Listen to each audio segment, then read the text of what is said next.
Exam से पहले exam का लेवल पता करने की बेस्ट ट्रिक होती है पीवाईक्यू क्वेश्चंस। यदि आप भी 2026 में सीयूईटी एग्जाम दे रहे हो और फिजिक्स में टॉप स्कोर लाना चाहते हो तो फिजिक्स के पिछले 4 ईयर्स के प्रीवियस ईयर क्वेश्चन मिस नहीं कर सकते। इसके लिए मैंने तैयार की एक ऐसी पीडीएफ जिसमें फिजिक्स के पिछले 4 सालों के previous year question with top solution Hindi और इंग्लिश लैंग्वेज में एक साथ प्रोवाइड कर दिए गए हैं। इस पीडीएफ को तैयार करने में काफी मेहनत और काफी समय लगा है, तो एक सब्सक्राइब जरूर करें और जैसे ही हमारा इस वीडियो को अपलोड होने के पश्चात 5 सब्सक्राइबर का टारगेट कंप्लीट होता है तो आपको नेक्स्ट वीडियो नेक्स्ट लेवल का प्रोवाइड कर दिया जाएगा। और ये जो पीडीएफ है वो बिल्कुल free of cost Telegram channel Dharmaram physics, जिसका लिंक डिस्क्रिप्शन में दे देंगे, वहां पर प्रोवाइड कर दी जाएगी। इसीलिए ज्यादा से ज्यादा दोस्तों में इस चैनल को शेयर करें और सब्सक्राइब जरूर करें। जो बच्चे अभी भी सब्सक्राइब नहीं करेंगे वो फ्री में मिलने वाले इंपॉर्टेंट पीवाईक्यू और ट्रिक्स को मिस कर देंगे। इसीलिए आपको एग्जाम टाइम में इन क्वेश्चंस को नोट नहीं करना पड़े और एक बार वीडियो देखा और तुरंत पीडीएफ से रिवाइज कर लोगे तो आपके सारे के सारे कंसेप्ट क्लियर हो जाएंगे और आपका बिल्कुल भी टाइम वेस्ट भी नहीं होगा। इसीलिए ये पीडीएफ है वो मैं तुरंत आपको प्रोवाइड कर दूंगा टेलीग्राम चैनल, जिसका लिंक मैंने डिस्क्रिप्शन में दे दिया है। देखिए स्टार्ट करते हैं फर्स्ट क्वेश्चन से। पहला ही क्वेश्चन जबरदस्त क्वेश्चन लिया गया है। सबसे पहले क्वेश्चन को पढ़िए, कितना शानदार क्वेश्चन है। क्वेश्चन नंबर 1, क्वेश्चन में पूछा गया है नीचे दिया गया चित्र विद्युत परिपथ के एक भाग को दर्शाता है। IA से चिन्हित धारा है। कहने का मतलब है IA से संबंधित धारा आपको याद करनी है। तो सबसे पहले आपको पता होना चाहिए किरचॉफ का प्रथम नियम और किरचॉफ का द्वितीय नियम। ध्यान रखना, किरचॉफ का प्रथम नियम क्या होता है? लूप का नियम, संधि का नियम, यानी कि किसी भी बिंदु पर संधि बिंदु पर मिलने वाली धाराओं का बीजगणितीय योग शून्य होता है। या फिर दूसरा आप ऐसे भी कह सकते हो कि संधि बिंदु पर आगत धाराओं का योग निर्गत धाराओं के योग के बराबर होता है। क्लियर है? पहला नियम है वो किस पर आधारित होता है? तो पहला नियम आवेश संरक्षण पर आधारित होता है। ऐसा भी पूछ लेता है किरचॉफ का प्रथम नियम या फिर संधि नियम किस पर आधारित होता है? आवेश संरक्षण के नियम पर आधारित होता है। किरचॉफ का द्वितीय नियम तो पूछ लेता है किरचॉफ का द्वितीय नियम किस पर आधारित है? तो ऊर्जा संरक्षण के नियम पर। क्लियर है? दोनों ध्यान में रखना है। द्वितीय नियम क्या होता है? कुल वोल्टताओं का योग शून्य होता है। क्लियर है? अब देखिए, अब हम इस क्वेश्चन को पढ़ते हैं। इसमें हम लगाएंगे किरचॉफ का संधि नियम। धारा का जो जितनी आगत धाराएं हैं संधि बिंदु पर उतनी निर्गत धाराओं के योग के बराबर हो जाएगा। जैसे ये संधि बिंदु है, इस पर आगत धाराएं कितनी है? देखो 0.2 एम्पियर, एक आ रही है 0.2 एम्पियर और एक आ रही है IA, यानी कि IA plus 0.2 ampere plus 0.2 ampere कितना हो जाएगा? 0.4 एम्पियर। क्लियर है? इक्वल टू किसके बराबर होगा? आगत धाराओं का योग निर्गत धाराओं के योग के बराबर होगा। यानी यहां से निर्गत धाराएं कौन कौन सी है? एक तो है 1.2 एम्पियर, एक है 0.5 एम्पियर। दोनों को जोड़ोगे तो कितना आ जाएगा? 1.7 एम्पियर, यानी कि 1.7 एम्पियर। क्लियर है? हमें IA का मान ही तो पूछा था, IA का मान निकालना है तो 1.7 में से 0.4 घटा दो, कितना आ जाएगा? 1.3 एम्पियर। क्लियर है? तो IA का मान कितना आ गया? 1.3 एम्पियर। अब देखते हैं कौन से ऑप्शन में दे रखा है। ए ऑप्शन में 1.3 नहीं है, बी ऑप्शन में दे रखा है 1.3 एम्पियर। तो हमारा बी ऑप्शन करेक्ट हो जाएगा। कैसा लगा ये क्वेश्चन? बेहतरीन क्वेश्चन लगा और टॉप सॉल्यूशन लगे तो एक सब्सक्राइब जरूर करना मेरे मोटिवेशन के लिए, क्योंकि आप जैसे ही सब्सक्राइब करते हो मैं तुरंत नेक्स्ट वीडियो की तैयारी करना स्टार्ट कर देता हूं। देखिए इंग्लिश में भी आपको क्वेश्चन प्रोवाइड कर दिया गया है ताकि कोई भी विद्यार्थी जो यहां पर आता है मेरे यूट्यूब चैनल पर पहुंचता है और बिल्कुल भी परेशान नहीं हो फिजिक्स में। देखिए इसका टॉप सॉल्यूशन जो पीडीएफ से पढ़ेंगे उनके लिए और भी आसान हो जाएगा, बिल्कुल बार बार आपको वीडियो नहीं देखना पड़ेगा। किरचॉफ के धारा नियम के अनुसार किसी जंक्शन पर आने वाली धारा बराबर होती है जाने वाली धारा के। आगत धाराओं का योग कर दिया हमने टोटल 0.2 एम्पियर, 0.2 एम्पियर और IA पता चल गया था ना। यहां जैसे संधि बिंदु है तो यहां से आ रही थी, यहां से आ रही थी और यहां से आ रही थी, फिर यहां से निर्गत हो रही थी। तो जो आने वाली थी इन तीनों का हमने योग कर दिया। किसके बराबर हो गया? निर्गत धारा के योग के बराबर हो गया। यहां से निर्गत धारा है IAB कितनी कितनी थी, 1.2 एम्पियर इधर जा रही थी और 0.5 एम्पियर इधर जा रही थी, तो 1.7 हो गया। क्लियर है? तो आपको 1.7 में से ये पक्षांतरण करने पर IA का मान कितना प्राप्त हो रहा है, IA का मान प्राप्त हो जाएगा 1.3 एम्पियर। क्लियर हुआ? समझ में आया? चलते हैं नेक्स्ट क्वेश्चन की ओर। एक और बेहतरीन क्वेश्चन देखिए, कुछ स्टूडेंट्स जैसे सतीश मौर्य, बाकी स्टूडेंट्स भी प्यारा सा कमेंट करते हैं तो मेरे को बड़ा मजा आता है और मैं नेक्स्ट वीडियो को नेक्स्ट लेवल का प्रोवाइड करने की कोशिश करता हूं। ये सब कुछ आपके सपोर्ट की वजह से ही पॉसिबल है, क्योंकि आप जैसे चैनल को सब्सक्राइब करते हो तो मेरे को मोटिवेशन मिलता है और मैं नेक्स्ट वीडियो के लिए नेक्स्ट लेवल की मेहनत करना चाहता हूं। यदि आप ऐसे ही सपोर्ट करोगे तो मैं 24 घंटे मेहनत करने के लिए तैयार हूं। देखिए क्वेश्चन नंबर 2, एक और बेहतरीन क्वेश्चन। सबसे पहले क्वेश्चन को पढ़ते हैं। एक आवेशित धात्विक कोश के अंदर स्थिर विद्युत क्षेत्र और विभव के परिमाण क्रमशः E और V है, हमारे पास है तो डैश आपको पूछा क्या है, संबंध बताना है कि जैसे आवेशित गोलीय कोश है उसके अंदर विद्युत क्षेत्र और विद्युत विभव पूछा है। तो मैंने पहले भी जब क्वेश्चन आया था उसका एक कंसेप्ट बताया था और इसी को यहां पर वापस नेक्स्ट जैसे अगले ईएस में क्या पूछ लिया गया था कि वह है जैसे कि जैसे क्वेश्चन पूछ लिया है।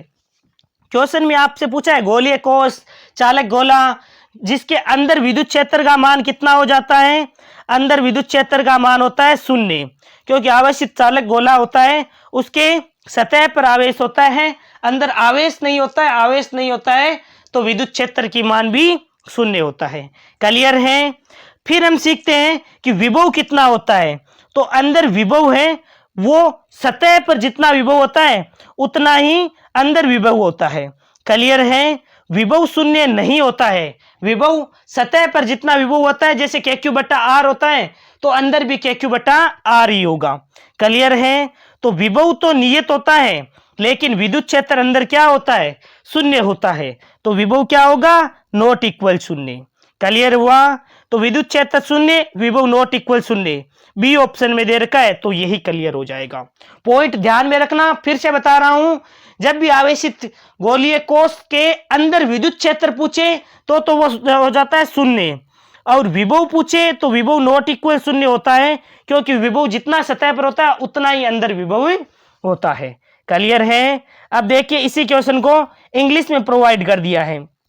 E and V respectively represent magnitude of electrostatic field and potential inside a charged metallic shell we have।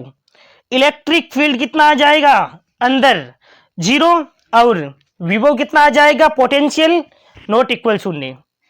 अब देखते हैं इसका सॉल्यूशन। देखिए इस सॉल्यूशन को तैयार करने में और इन क्वेश्चंस को कलेक्ट करने में काफी मेहनत लगती है, तो आपको एक सब्सक्राइब तो हर विद्यार्थी को करना है, क्योंकि जैसे ही आप एक एक सब्सक्राइब करोगे तो हम जल्दी 1 के सब्सक्राइबर तक पहुंच जाएंगे। देखिए किसी खोखले चालक के अंदर विद्युत क्षेत्र हमेशा ही 0 होता है, लेकिन विद्युत विभव सतह के बराबर यानी कि नियत रहता है। E अंदर तो 0 है लेकिन अंदर विभव नॉट इक्वल 0 है।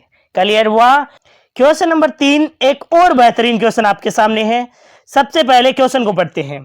क्वेश्चन में पूछा गया है एक इलेक्ट्रॉन और एक प्रोटॉन एक एंगस्ट्रॉम की दूरी पर रखे हैं और एक विद्युत द्विध्रुव बनाते हैं। द्विध्रुव का विद्युत द्विध्रुव आघूर्ण पूछा है। विद्युत द्विध्रुव आघूर्ण क्या होता है, P इक्वल टू होता है Q इंटू 2L। Q होता है किसी भी एक आवेश का परिमाण ले लो और उनके मध्य की दूरी को गुणा कर दिया जाए तो द्विध्रुव आघूर्ण आ जाता है। द्विध्रुव आघूर्ण का मात्रक क्या होता है, तो मात्रक होता है आवेश का मात्रक हो जाता है कूलाम, दूरी का मात्रक हो जाता है मीटर, तो कूलाम मीटर होता है इसका मात्रक। ध्यान रखना इसकी दिशा क्या होती है, तो ऋणावेश से धनावेश की ओर होती है। अब देखिए आवेश का मान कितना है, तो इलेक्ट्रॉन हो या प्रोटॉन दोनों पर आवेश क्या होता है, समान ही होता है, केवल इलेक्ट्रॉन पर माइनस और प्रोटॉन पर प्लस होता है। लेकिन हमें तो किसी एक आवेश का परिमाण ही तो लेना है, यानी आवेश कितना हो जाएगा 1.6 इंटू 10 की पावर -19 कूलाम। क्लियर है? 2L का मतलब है मध्य की दूरी। ऐसा मत कर देना 2 से गुणा करके और दूरी को लिखो, ऐसा बिल्कुल नहीं करना है। 2L का मतलब है डायरेक्ट जितनी डिस्टेंस दे रखी है ना आपको उससे मल्टीप्लाई करना है। जैसे एक एंगस्ट्रम दे रखी है, आप ज्यादा कंफ्यूज हो तो यहां पर डी डायरेक्ट लिख लेना 12 के स्थान पर। तो दूरी कितनी दे रखी है, एक एंगस्ट्रम, एंगस्ट्रम का मतलब 10 की पावर माइनस का 10 मीटर। अब देखिए इसको सोल्व करते हैं, 1.6 इंटू 10 की पावर कितना हो जाएगा, माइनस का 19 और माइनस का 10 कितना हो जाएगा, माइनस का 29 कूलाम। क्लियर है, सॉरी कूलाम मीटर, ये होता है इसका मात्रक। तो 1.6 इंटू 10 की पावर माइनस 29 कूलाम मीटर, ये ऑप्शन बी में होगा। ये ऑप्शन थोड़ा सा करेक्ट कर लेना, यहां पर जो पावर है वो होता है 10 की पावर माइनस का 29 कूलाम मीटर। ध्यान रखना इसका मात्रक होता है कूलाम मीटर। ये मैंने इंग्लिश में क्वेश्चन प्रोवाइड कर दिया है। An electron and a proton held एक angstrom apart from an electric dipole, the electric dipole moment द्विध्रुव आघूर्ण ऑफ द डाइपोल इज, पूछा है तो कितना हो जाएगा 1.6 इंटू 10 की पावर माइनस 29 कूलाम। ये ए ऑप्शन में इंग्लिश में तो सही दे रखा है, इंग्लिश में देखो ए ऑप्शन दे रखा है, इंग्लिश में तो ए ऑप्शन दे रखा है, बिल्कुल करेक्ट है। 1.6 इंटू 10 की पावर माइनस 29 कूलाम मीटर। केवल हिंदी में ही ऑप्शन थोड़े से करेक्ट नहीं है तो आप करेक्ट कर लेना, यहाँ पर 10 की पावर माइनस 29 कर देना, या फिर बी पर मैंने करने की कोशिश की लेकिन टाइप कर नहीं पाया इनको। अब देखिए चलते हैं इसका टॉप सॉल्यूशन देखते हैं। P equal to Q into 12 होता है, 12 के स्थान पर डी भी लिख सकते हो। आवेश, आवेश चाहे प्रोटॉन की बात करो इलेक्ट्रॉन की बात करो, हमें यहाँ पर आवेश का परिमाण लेना है, इसीलिए 1.6 इंटू 10 की पावर माइनस 19 हो जाएगा। दूरी कितनी है 10 की पावर माइनस 10, मल्टीप्लाई करवाया तो 1.6 इंटू 10 की power minus 29 coulomb metre. Clear हुआ? कैसे लग रहे हैं ये क्वेश्चन और ये सीरीज कैसी लग रही है आपको प्रीवियस ईयर क्वेश्चंस की? यदि आपकी हेल्प हो रही हो ना तो एक प्यारा सा कमेंट जरूर करना, आपका भाई आपको टॉप से टॉप क्वेश्चन प्रोवाइड करेगा बेहतरीन सॉल्यूशन के साथ, और गारंटी के साथ कह सकता हूं ऐसे टॉप क्वेश्चन और टॉप सॉल्यूशन फ्री में पीडीएफ आपको केवल और केवल धर्माराम फिजिक्स यूट्यूब चैनल पर ही मिलने वाली है, वो भी केवल आपके सपोर्ट के कारण। आप सब्सक्राइब करते हो इसीलिए मैं ये सब कुछ प्रोवाइड कर पाता हूं। देखिए क्वेश्चन नंबर 4 पढ़ते हैं। सबसे पहले बेहतरीन क्वेश्चन है, क्वेश्चन को पढ़ते हैं। एक वस्तु ए को एक वस्तु बी से रगड़कर आवेशित किया जाता है, इस प्रक्रिया में 10 की पावर 9 इलेक्ट्रॉन ए से बी में स्थानांतरित होते हैं। ए पर उत्पन्न आवेश होगा, इलेक्ट्रॉनिक आवेश दे रखा है, इस बार आवेश कितना लेना है 1.602 इंटू 10 की पावर माइनस 19 कूलाम। इसने खुद ने कहा है कि आवेश का मान इतना, ई का मान इतना लेना है, हमें क्या पता जितना इसने कहा है, नहीं तो हम इतना ही लेते हैं 1.6 इंटू 10 की पावर माइनस 19 कूलाम। अब इसने पूरा दिया है तो हम पूरा यूज कर लेंगे।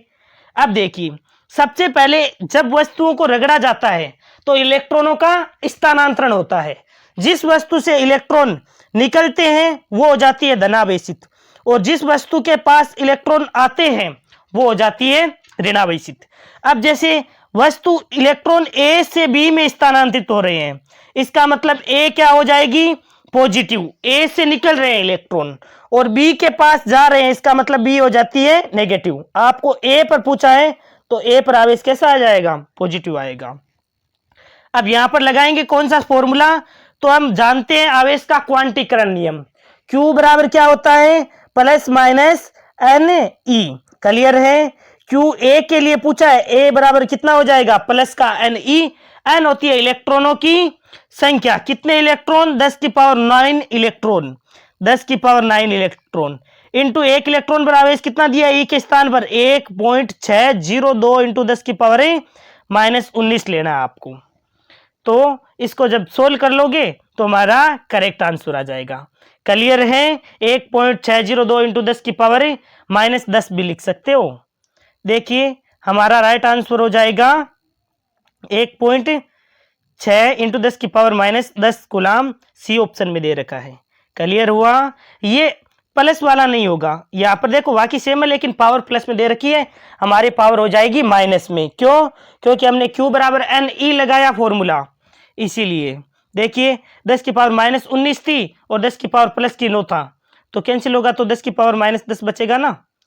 N object A is charged by rubbing with a object B, in the process 10 की power 9 electrons are transferred from A to B, the charge developed on A will be, A पर आपको charge पूछा है, transfer हो रहे हैं ए से B में, तो ए पर आएगा Q बराबर प्लस का एन ई, एन के स्थान पर मान रख देंगे 10 की पावर 9 और ई के स्थान पर ये वैल्यू रख देंगे, मल्टीप्लाई कर देंगे। मल्टीप्लाई करेंगे तो 1.6 इंटू 10 की पावर है माइनस का 10 आ जाएगा, ऑप्शन सी करेक्ट हो जाएगा। अब देखिए टॉप सॉल्यूशन नीचे प्रोवाइड कर दिया है। इतनी मेहनत के लिए एक सब्सक्राइब जरूर करके जाना है ना स्टूडेंट्स। आप जब मोटिवेट करोगे मेरे को तभी मेरे लिए मैं बेहतर से बेहतर मेहनत कर पा रहा हूं। Q बराबर एन फॉर्मूला लगा दिया, चूंकि इलेक्ट्रॉन ए से बाहर जा रहे हैं इसीलिए पॉजिटिव लगा देंगे। Q बराबर एन ई लगा दिया, ई के स्थान पर मान रख दिया, एन का मान रख दिया, तो 1.6 इंटू 10 की power minus 10 coulomb, option C correct. मजा आ रहा है ना क्वेश्चन में? अरे मजा तो आएगा ही जब आपका भाई टॉप से टॉप क्वेश्चन को कलेक्ट करके करवा रहा है। और ये जो क्वेश्चन करवा रहा हूं ना, तो आप देख रहे होंगे आज हम जो इलेक्ट्रोस्टैटिक्स वाले पार्ट के क्वेश्चंस कवर कर रहे हैं, कई बार इसके साथ ही हम अर्धचालक इलेक्ट्रॉनों के पार्ट भी क्लियर कर लेते हैं, कई बार हम इलेक्ट्रोमैग्नेटिक वेव के क्वेश्चन कर लेते हैं। तो सारा का सारा सिलेबस कवर हो रहा है इन प्रैक्टिस सेट के माध्यम से। बहुत ज्यादा हेल्प होने वाली है यदि आप कंप्लीट वीडियो देख रहे हो तो। देखिए क्वेश्चन नंबर 5, सबसे पहले क्वेश्चन को पढ़ते हैं। एक प्रत्यावर्ती धारा परिपथ में 4 ओम प्रतिरोध का एक तार एक 3 ओम प्रतिघात के प्रेरक कुंडली के साथ श्रेणी क्रम में जुड़ा है, तो परिपथ की प्रतिबाधा पूछिए। प्रतिबाधा का मतलब है Z. Z is equal to क्या होता है? अंडर में। अब यहां पर क्या क्या जुड़ा हुआ है? यहां पर तो एक तो जोड़ रखा है प्रतिरोध, तो अंडर में आर स्क्वायर, प्लस में एक जुड़ रखा है प्रतिघात। कौन सा प्रतिघात? प्रेरकीय प्रतिघात, यानी कि एक्स एल का होल स्क्वायर। क्लियर है? ये फॉर्मूला ध्यान रखना, कई बार आपके 3 जुड़ रखे होते हैं, एल सी और आर परिपथ होता है, उसमें आपसे प्रतिबाधा पूछ लेता है, तो जेड इज इक्वल टू क्या हो जाता है? अंडर एक्सएल माइनस एक्स सी का होल स्क्वायर प्लस में आर स्क्वायर। क्लियर है? समझ में आ गया ना? उसमें ये लगा देते हैं। और अनुनाद की स्थिति में क्या होता है? अनुनाद की स्थिति में एक्सएल बराबर एक्स सी हो जाता है, इसीलिए प्रतिबाधा किसके बराबर हो जाती है? प्रतिरोध के बराबर हो जाती है। ये एक्स्ट्रा पॉइंट बता रहा हूं, ये ध्यान में रखना है आपको अच्छी तरीके से। अनुनादी आवर्तियों के लिए भी फॉर्मूला होता है, वो भी आपको ध्यान में रखना है, एक्सएल बराबर एक्स सी रखकर। यहां पर तो हमें डायरेक्ट 2 ही दिया था, एक आर का मान दे रखा था, एक प्रेरक की प्रतिघात एक्सएल का मान दे रखा था। तो जेड बराबर कितना हो जाएगा? अंडर में आर स्क्वायर यानी 4 का स्क्वायर 16 प्लस में एक्सएल का स्क्वायर 3 का स्क्वायर 9। 16 और 9 कितने होते हैं भाई? 16 और 9 होते हैं 25। 25 का अंडर 5। अरे याद कर रखे क्या? वर्गमूल याद कर लेना, अच्छी तरीके से याद कर लो। वर्गमूल तो आप बिल्कुल 50 तक आपको वर्ग याद होने चाहिए, 50 तक वर्ग आपको अच्छी तरीके से एकदम ऐसे याद होने ही चाहिए। 31 का, 32 का, 33 का डायरेक्ट आपको पूछ लेना कि 35 का वर्ग कितना होता है, तो तुरंत बता दिया करो 12 25 होता है, ऐसे बिल्कुल अच्छी तरीके से याद कर लेना। जेड का मान कितना आ जाएगा प्रतिबाधा का? 5 ओम, ऑप्शन बी करेक्ट हो जाएगा। अगला क्वेश्चन एक और बेहतरीन क्वेश्चन देखते हैं। सबसे पहले इसको इंग्लिश में क्वेश्चन पढ़ लेना और इसका सॉल्यूशन पढ़ लेना। सॉल्यूशन बिल्कुल मैंने जो बच्चे मेहनत कर रहे हैं उनके लिए नीचे प्रोवाइड भी कर दिया है। आर का मान दे रखा था, एक्सएल का मान दे रखा था, श्रेणी क्रम में जुड़े हुए थे, प्रतिबाधा पूछी थी, तो under R square plus X L square, 4 square plus 9 कितना हो जाएगा? अंडर 25 5 ओम। क्लियर हुआ? देखिए आजकल मैं कुछ अच्छे से नहीं लिख पा रहा हूं, क्या लिख पा रहा हूं ना, क्योंकि कुछ विद्यार्थियों ने मेरे को कमेंट में सजेस्ट किया था कि सर आप एक डिजिटल पेन लीजिए, ले लीजिए, ज़्यादा महंगा भी नहीं है, तो मैंने यही परचेज कर लिया है। अब मैं कुछ आसानी से लिख पा रहा हूं, तो इसके लिए बहुत बहुत धन्यवाद सजेस्ट करने के लिए। क्वेश्चन नंबर 6 पढ़ते हैं। एल लंबाई ए अनुप्रस्थ काट क्षेत्रफल के एक चालक तार में प्रति इकाई आयतन n मुक्त इलेक्ट्रॉन है, इसका प्रतिरोध R है। M और E क्रमशः इलेक्ट्रॉन का द्रव्यमान और आवेश दर्शाता है। यदि टो चालक में मुक्त इलेक्ट्रॉनों का माध्य मुक्त काल है यानी विश्रांति काल है, तो R का सही सूत्र आपसे पूछा है। आपको 4 ऑप्शन दे रखा है, सही आपसे फॉर्मूला पूछा है, कौन सा है? देखिए R बराबर क्या होता है? General formula R is equal to होता है रो एल बट्टा ए। आर बराबर क्या होता है? रो एल बटा ए। ध्यान रखना, ताप बढ़ाने पर चालकों का प्रतिरोध बढ़ता है, प्रतिरोधकता बढ़ती है और चालकता घटती है। अर्ध चालकों का ताप बढ़ाने पर प्रतिरोध और प्रतिरोधकता घटती है। अब देखिए यहां पर रो एल बटा ए फॉर्मूला होता है आर बराबर, रो बराबर क्या होता है, तो रो बराबर होता है एम बटा एन ई स्क्वायर टो। तो आप रो का मान यहां पर रख दीजिए, रो का मान यहां पर रखोगे तो कितना प्राप्त हो जाएगा, R is equal to M L बटा N E square to A. Clear हुआ, ये हो जाएगा आपका आर का मान। कौन से ऑप्शन में दे रखा है, ऑप्शन ए को देखते हैं, एम एल बटा एन ई स्क्वायर ए टो। अरे ऑप्शन ए पकड़ा गया, पहले ही ऑप्शन में दे रखा था, तो यही हमारा करेक्ट आंसर हो जाएगा। आर बराबर रो एल बटा ए लगा दिया फॉर्मूला, रो का मान रख दिया एम बटा एन स्क्वायर टू। रो क्या होती है, अरे रो होती है प्रतिरोधकता। किस पर निर्भर करती है, प्रतिरोधकता केवल पदार्थ की प्रकृति और ताप पर निर्भर करती है, ये त्रिज्या पर निर्भर नहीं करती है। कई बार पूछ लेता है, जैसे कॉपर का तार है, उसकी त्रिज्याओं का अनुपात 1:2 है, तो रो1 अनुपात रो2 ज्ञात कीजिए। तो त्रिज्या पर निर्भर ही नहीं करता है, तो रो1 अनुपात रो2 कितना हो जाता है, 1:1। ध्यान रखना।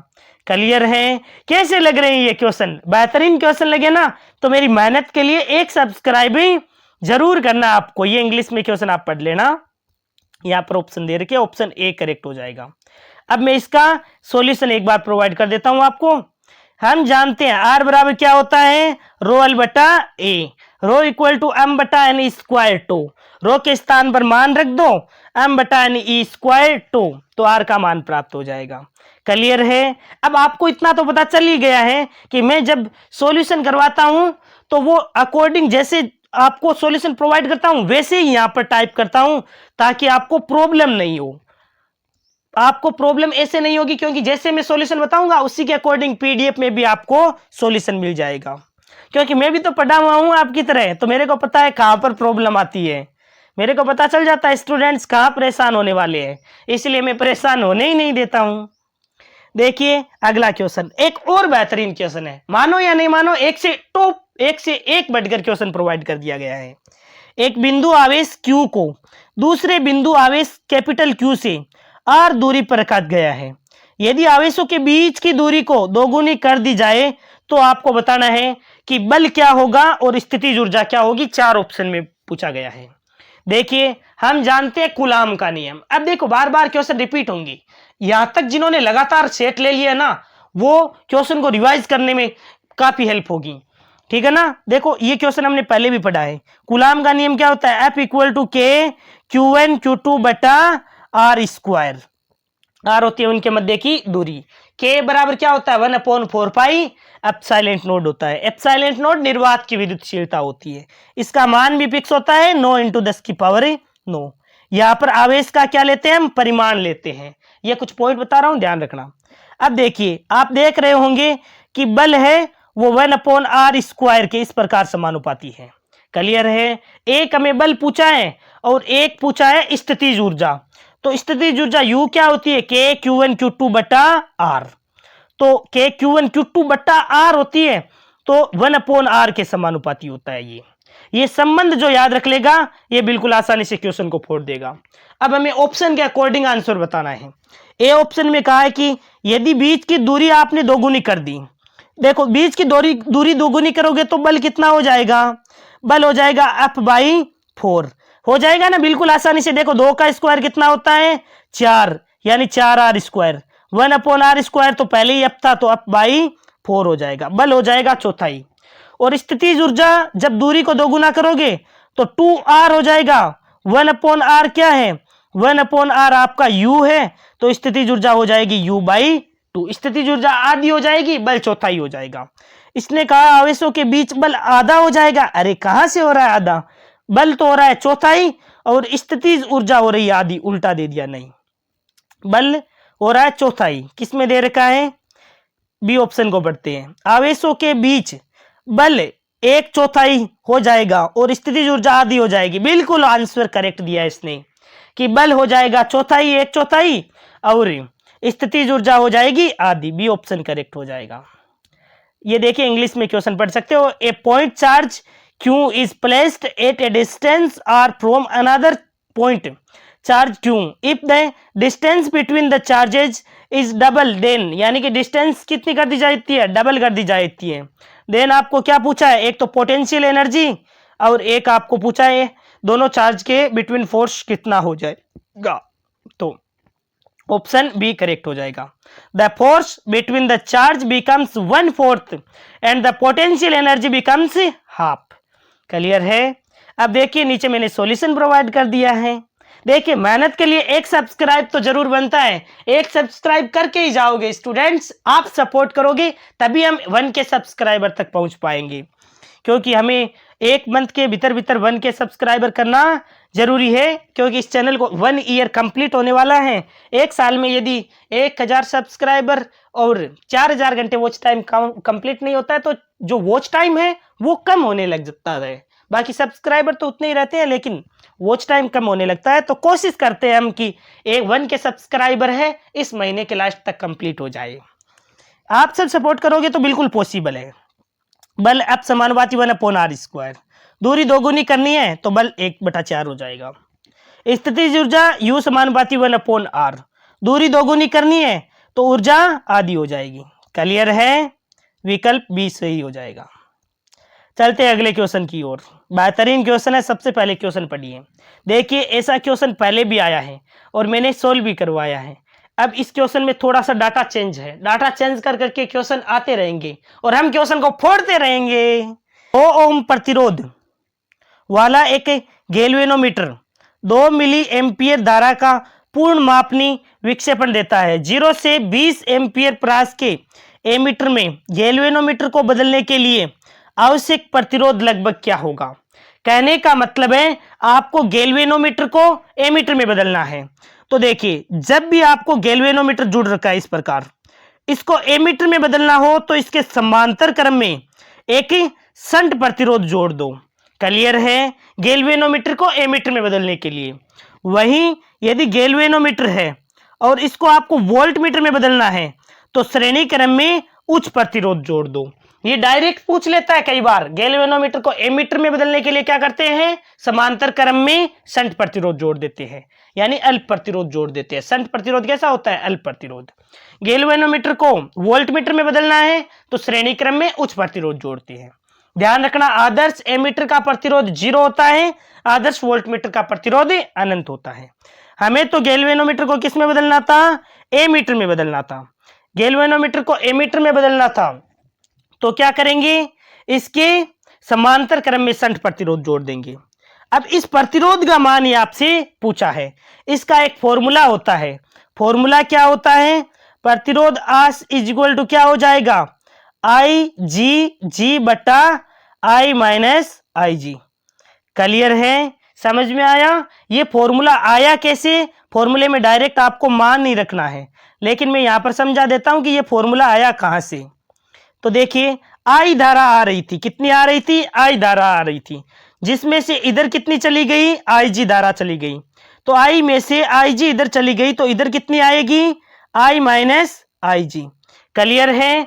अब इनको सोल्व कर लेते हैं।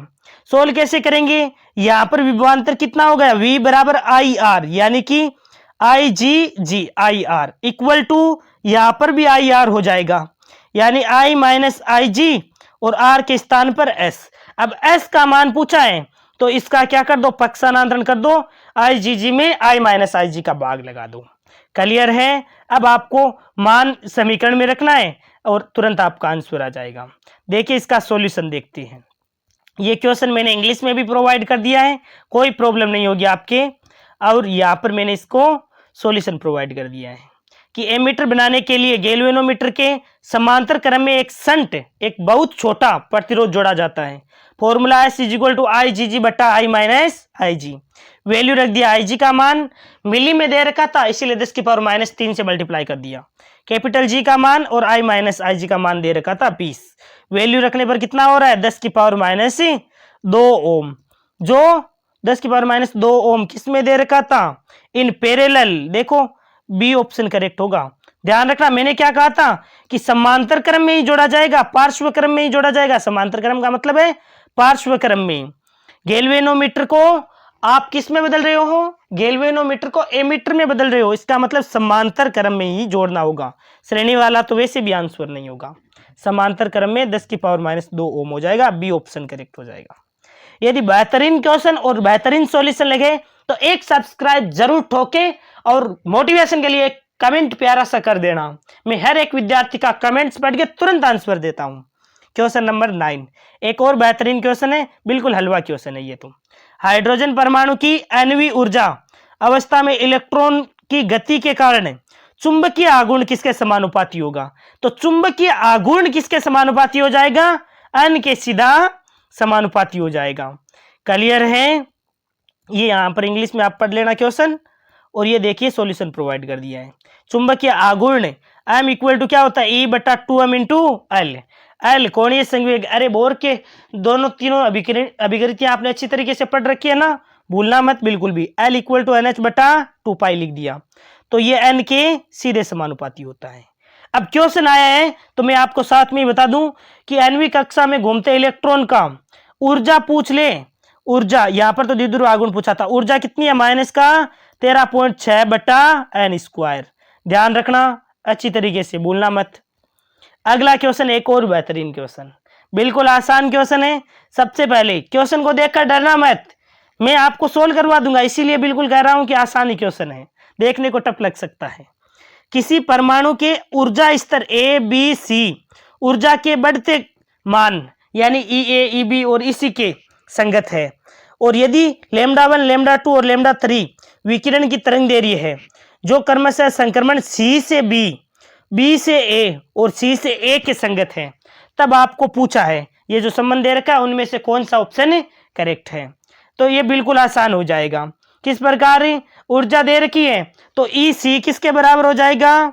EC हो जाएगा EA और प्लस EB के। कहने का मतलब है जैसे आप इस प्रकार ये लो, यहां पर A से ये है A, ये है B और ये है C। अब C से B में आ सकते हैं, या तो आप B से A में आ सकते हो, या फिर C से डायरेक्ट A में आ सकते हो। इस प्रकार है तो C से A में जो ऊर्जा है, ऊर्जा E यानी कि HC अपॉन λ3 दे देते हैं। इसे क्या देते हैं? λ3। λ3 किसके बराबर हो जाएगा? λ3 बराबर हो जाएगा किसके? इसके और इसके योग के बराबर हो जाएगा, यानी कि HC अपॉन λ1, इसे λ1 दे दो और इसे λ2 दे दो, यानी HC अपॉन λ1 बटा HC अपॉन λ2, यहां पर है λ2, ये लो। अब HC से HC कैंसिल हो जाएगा, रहेगा क्या? 1 upon λ3 is equal to 1 upon λ plus 1 upon λ2। तो यहां पर मान रख देते हैं, इनको सोल्व करोगे तो कितना आ जाएगा? 1 अपॉन λ3 बराबर कितना आ जाएगा? λ1 प्लस λ2 बटा क्या आ जाएगा? λ1 इंटू λ2। अब λ3 का मान पूछा है तो इसका उल्टा हो जाएगा λ1 λ2 बटा λ1 प्लस λ2। क्लियर है? दोनों का λ1 λ2 का मल्टीप्लाई हो जाएगा, अपॉन में योग हो जाएगा, जो ऑप्शन है डी में दे रखा है। क्लियर हुआ? अब देखिए इसका सॉल्यूशन भी मैंने नीचे प्रोवाइड कर दिया, ये इंग्लिश में क्वेश्चन है, और यहां पर देखो सॉल्यूशन कि या तो आप क्या आ सकते हो? C से B में आ सकते हो, या फिर B से A में आ सकते हो, या C से डायरेक्ट A में आ सकते हो। ये λ3 है, ये λ1 है और ये λ2 है। E3 बराबर E1 प्लस E2 हो जाएगा, यानी HC अपॉन λ3, HC से तो HC वैसे भी कैंसिल हो जाएगा, 1 upon λ3 equal to 1 upon λ1 plus 1 upon λ2। तो λ3 का मान कितना आ जाएगा? λ1 λ2 बट्टा λ1 प्लस λ2। क्लियर है? कैसे लगे ये क्वेश्चन? यदि बेहतरीन क्वेश्चन, टॉप सॉल्यूशन लगे तो आप एक सब्सक्राइब और एक प्यारा सा कमेंट जरूर करना। देखिए हो सकता है आपको कुछ क्वेश्चन टफ लगे होंगे, मेरे को पता है, और मैं कुछ तेजी से भी करवा रहा हूं, तब हो सकता है आपको कुछ क्वेश्चन में प्रॉब्लम भी हो, लेकिन अब एग्जाम टाइम में मेरे को थोड़ी सी अपनी स्पीड बढ़ानी पड़ रही है, इसीलिए मैं थोड़ा सा तेजी से क्वेश्चन आंसर सोल्व करवा रहा हूं। यदि ये आपको वीडियो पसंद आ रहा हो तो एक सब्सक्राइब जरूर करना, एक लाइक और प्यारा सा कमेंट जरूर करना।